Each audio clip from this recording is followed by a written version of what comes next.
Bueno, el otro tema es cómo se colocan las camisas ahora. Claro, antes nosotros teníamos aquí un agujero que era el cilindro, ¿no? Era el cilindro del block.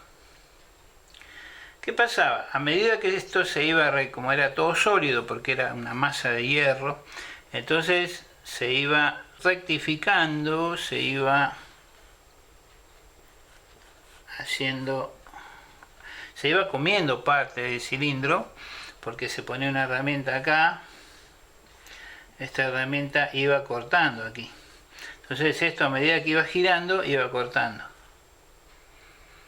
Y de esa forma terminábamos con que se agrandaba el agujero, la boca, el diámetro del cilindro.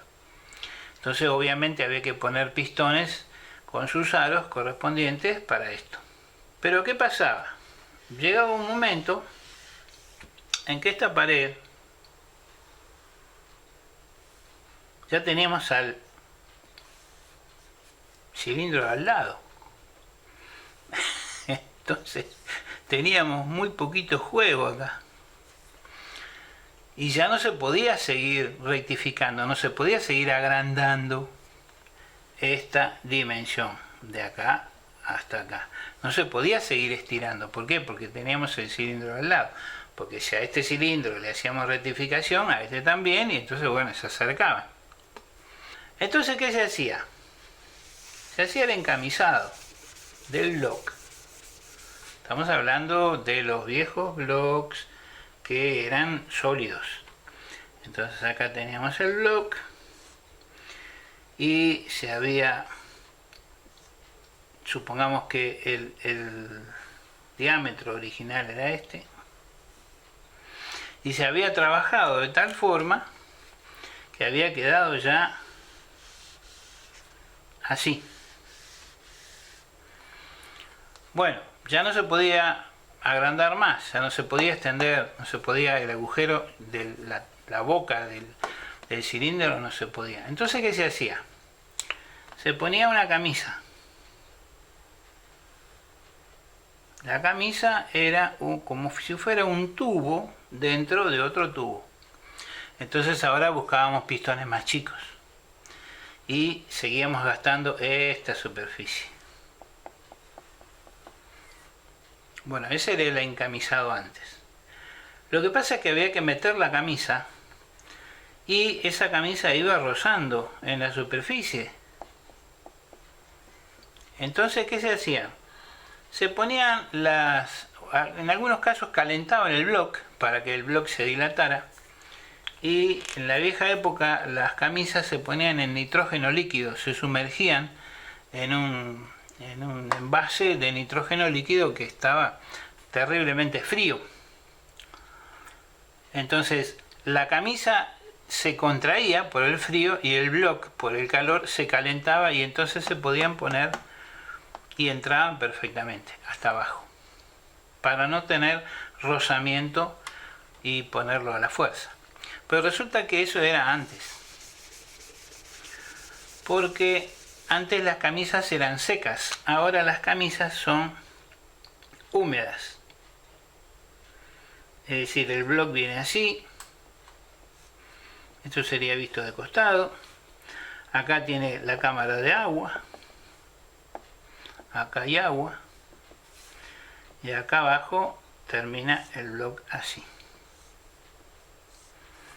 Entonces esta es la parte de metal, esta es la parte de metal también, esto es metal y esto es metal. Entonces, ¿qué se hace ahora? Ahora se pone una camisa húmeda. La camisa húmeda viene así. Acá. Entonces hay parte de la camisa, toda esta zona, que va a ser refrigerada por el agua. Eso es ahora. Entonces tiene un edificio acá arriba y otro acá abajo. En la zona de abajo, para que no se fugue vamos a hacer otra vez el dibujo, para que no se escape el agua, tenemos el block así y acá tiene esta forma. Entonces la camisa va a venir a colocarse acá.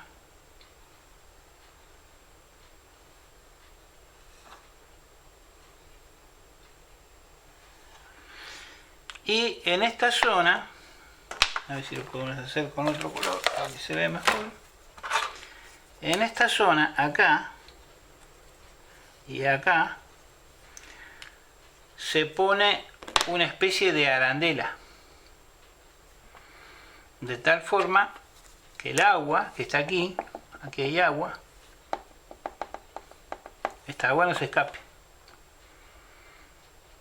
Entonces este es un cierre que se hace con una goma, un O-ring, que soporta la temperatura y hace el cierre para que no se escape agua por acá,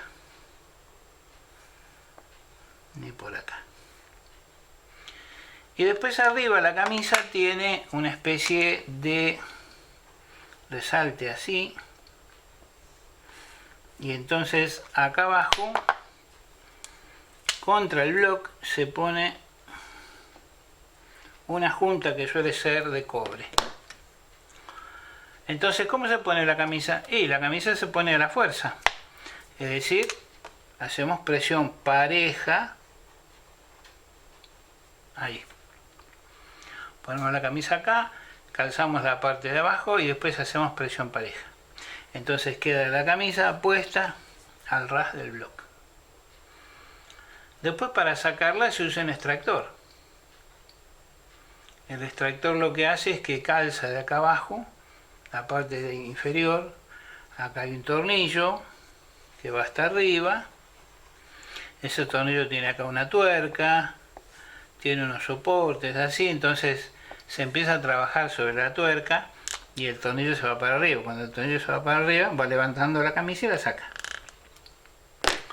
Eso es lo que se hace ahora, porque tenemos camisas húmedas. Bueno, la otra pregunta es: ¿para qué queremos la válvula antirretorno del caso del canister? Acuérdense que teníamos al tanque de combustible, así. El tanque de combustible tiene una salida acá abajo.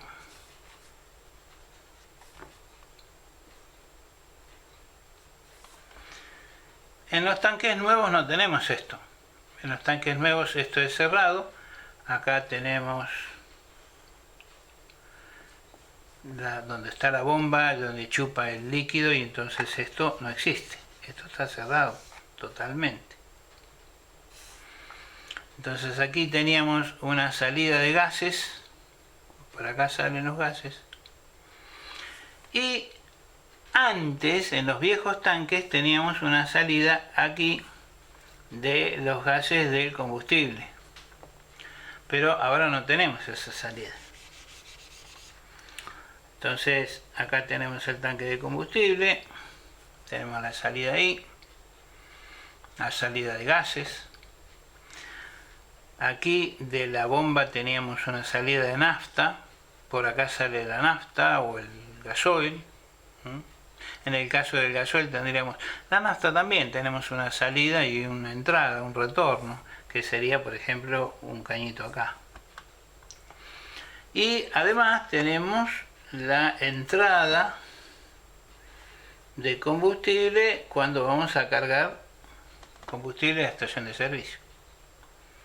Entonces, esta salida es para el combustible y esta es la entrada para el retorno. O sea que también es combustible. Esto es combustible y esto también es combustible. Nada más que acá sale, acá viene. Acá entra combustible para llenar el tanque. Y acá salen gases. Estos gases van a una válvula que se llama rollover. Roll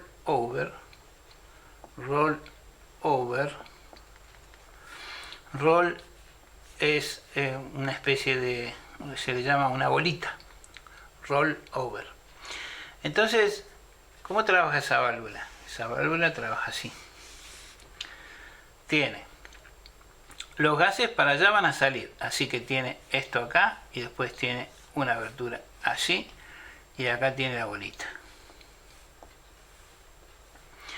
Entonces, si los gases van para allá, hacia el canister, van a empujar a la bolita se corre y los gases van, en este caso, van hacia el canister. Acá tendremos el tacho del canister. Ahora, esta bolita no va a permitir, por ejemplo, que venga aire. Supongamos que acá viniese aire o cualquier cosa que quisiera entrar, en vez de salir del tanque, quisiera entrar. Bueno, esta bolita va a trabar acá, va a cerrar esto aquí y no va a dejar que pase nada. O sea que esta es una válvula unidireccional. Va en aquel sentido, pero en este sentido no deja pasar. Esa es la válvula antirretorno. También hay otra pregunta al respecto. A medida que nosotros vamos sacando nafta de aquí, esto va bajando hasta que llega un punto en el cual se va terminando el combustible. Esto está cerrado acá. Esto tiene una tapa aquí, está cerrado. ¿Está cerrado para qué? Para que no salga vapor de combustible. Pero si esto va bajando y va saliendo el combustible por esta manguera que tenemos aquí, esta manguera, por algún lado tiene que entrar el combustible. Entonces, las tapas de los tanques tienen una abertura, de forma tal de que no va a salir aire para allá. No, del tanque no sale aire, así no sale aire para allá. Pero sí entra, tiene una válvula acá adentro. Para poder ver eso tendríamos que cortarla, tendremos que desarmarla y cortarla. Vean, esa válvula lo que hace lo siguiente. Supongamos que esta es la tapa del tanque y esto es la parte donde va en el tubo del combustible. Si hay gases que quieren salir, la válvula no va a dejar que salgan. Pero sí, a medida que se va gastando el combustible, se va haciendo un vacío. Entonces acá, a través de un agujerito que hay, aquí va a entrar, ¿qué sería? Este agujero que tenemos acá. Entonces va a entrar aire, eso sí, y va a compensar la salida del combustible. Ahora, ese aire siempre va a estar de alguna forma mezclado con el vapor de combustible.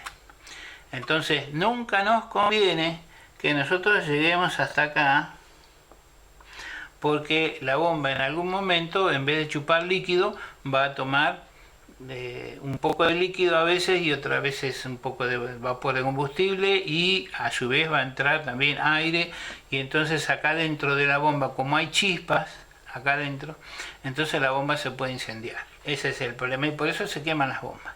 Se quedan sin lubricación, que la lubricación es el combustible, se recalientan y se queman. Así que acuérdense que el combustible que va saliendo para allá va dejando un vacío acá. Entonces esto se llena con vapor. Pero hay un momento en el cual el tanque se va a contraer, ¿no? Entonces, para que no suceda eso y no haga fuerza para que pueda seguir saliendo combustible, hay una entrada en la tapa del tanque de combustible. Bueno, hay alguien que evidentemente ha estado investigando en el tema de, acá hay un relé,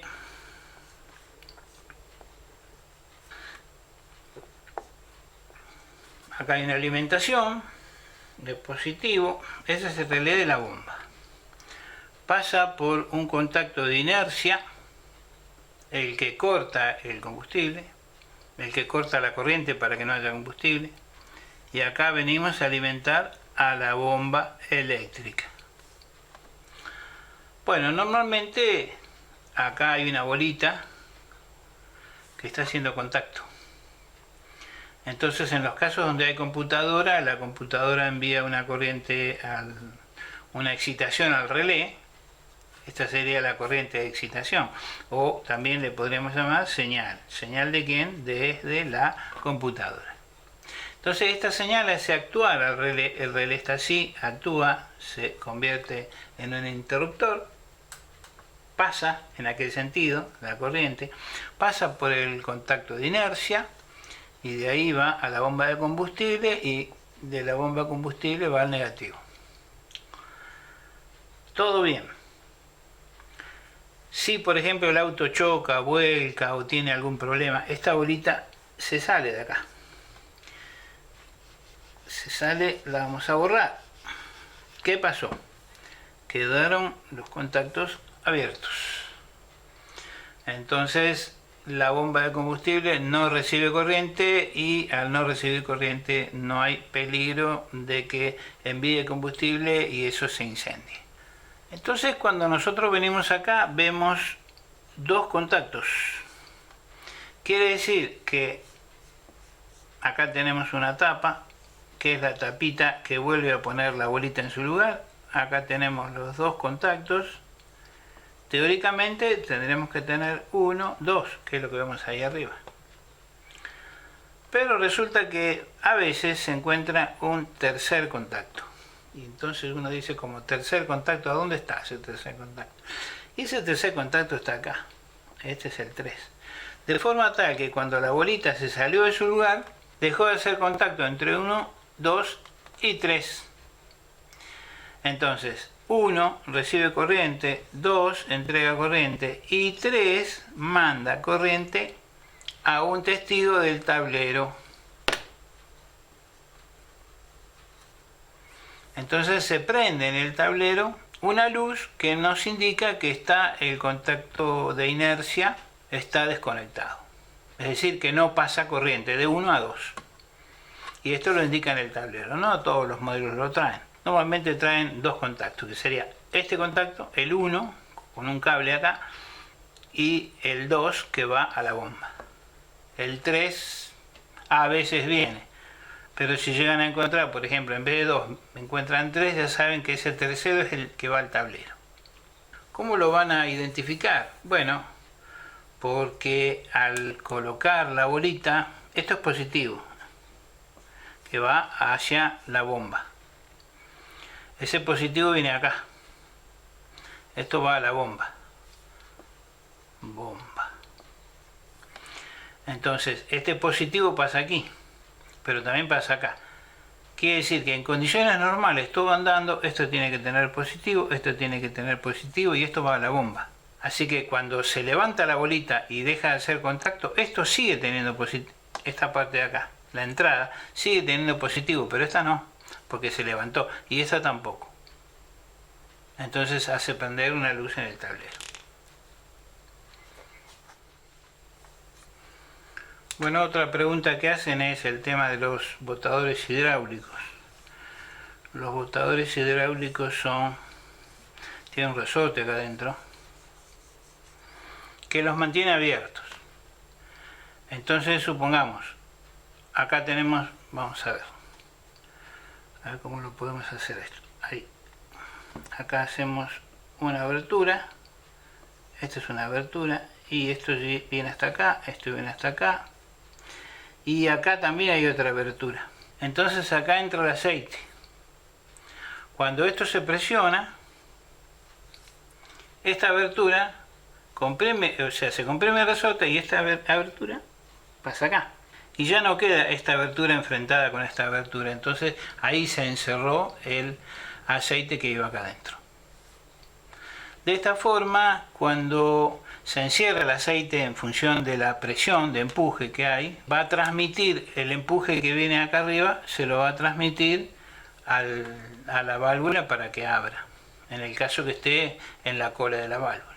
Entonces la pregunta es, ¿qué pasa con el aceite? Bueno, si el aceite es más denso que lo común, le va a costar entrar acá. Quiere decir que los botadores por ahí no van a recibir una buena alimentación de aceite. El aceite no puede entrar y salir como debería. Y entonces a veces esta distancia no es la correcta. Y entonces vamos a tener ruido en las válvulas. Va a hacer ruido un botador. porque va a quedar comprimido. Si ponemos un aceite muy flojo, entonces entra rápido, sí, pero sale rápido también, entonces tampoco.